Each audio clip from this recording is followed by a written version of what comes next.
You're watching the Real Football Network, and welcome to the Vault. This week, our highlighted game is the Denver Broncos visiting the Detroit Lions in Sunday night's matchup. We want to focus on both quarterbacks playing in this game, obviously Peyton Manning for the Denver Broncos and Matthew Stafford for the Detroit Lions. Now here at Real Football, we evaluate quarterbacks through a number of different statistics and analytical categories. One of those categories is we study quarterbacks' capabilities and effectiveness against defensive rushes of a specific number of men. We break down defensive rushes in 3, 4, 5, and 6+ man rush scenarios, and we look at all passing categories through those filters. Let's take a look at Matthew Stafford and Peyton Manning compared in 2 scenarios, against a 4-man defensive rush and a 5-man defensive rush. As you can see in the first graphic versus a 4-man rush, through the first 2 weeks of the 2015 season, both Peyton and Matthew have recorded very respectable pass completion percentages. They've also recorded high quarterback ratings, with Peyton Manning at 87.2 and Matthew Stafford at 89.1. Now we do want to talk a little bit about information we also study here at Real Football, and that's called defensive impact rate. Now what that means is we study each team's defense and what type of impact they have when they apply a 4, 5, or 6-man rush. In this case, we're talking about a 4-man rush. An impact rate is when the defense either creates an incompleted pass on a passing play, an interception, or a sack.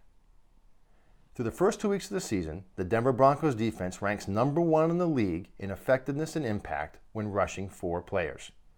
They have a percentage of 45.2% impact rate. Detroit came in at 16th through the first 2 weeks of the season, recording a 28.6% impact rate when rushing 4 rushers. So interestingly enough, Denver has a very healthy 4-man rush, and we should expect to see that on Sunday night quite a bit. Let's take a look at Peyton and Matthew compared against a 5-man defensive rush. And here there's some significant changes in the numbers. As you can see, Peyton Manning's completion percentage goes down significantly. He's only completed 50% of his passes when facing a 5-man rush through the first 2 weeks of the 2015 season. Whereas Matthew Stafford's done a really nice job against 5-man rushes, maintaining a passing completion percentage of over 60%, coming in at 61.5%. Let's talk a little bit about the defensive impact scores. For the first 2 weeks of the season, the Denver Broncos defense ranks 4th best in impact when rushing 5 defenders, coming in at 47.4% impact grade. The Detroit Lions came in at 15th in the league for the first 2 weeks of the season, recording a fairly low impact rate of 31.3% when rushing 5 defenders. Now let's take a step back from these numbers and consider this. The Detroit Lions might be compelled to rush 5 men against Peyton based on his effectiveness against a 5-man rush in the first 2 weeks of the season.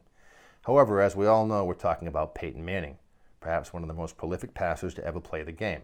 And you can imagine if he sees a heavy dose of a 5-man rush that he'll adjust his game plan accordingly and start to pick apart the defense.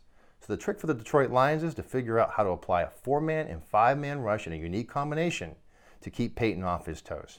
Since we're talking about pressure, let's take a look at the third graphic.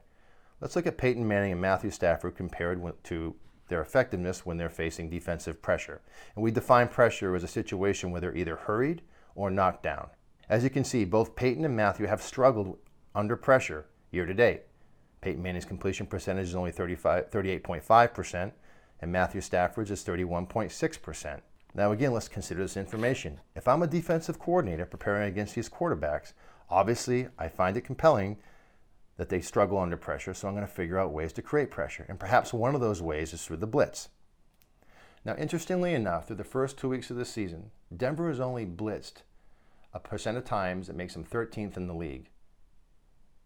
Detroit has blitzed so little that they're actually 15th in the league. And so what we can derive from that is both these teams like to create pressure with their defensive fronts and mix in blitzes here and there. They're not a heavy dosing blitz team, for instance, like the New York Jets or the Arizona Cardinals.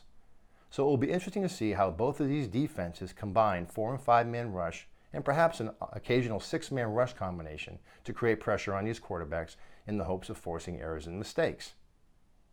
Now, hopefully you find this information really interesting and you can reference it on the Real Football Network throughout the game. For The Vault, I'm John Pollard.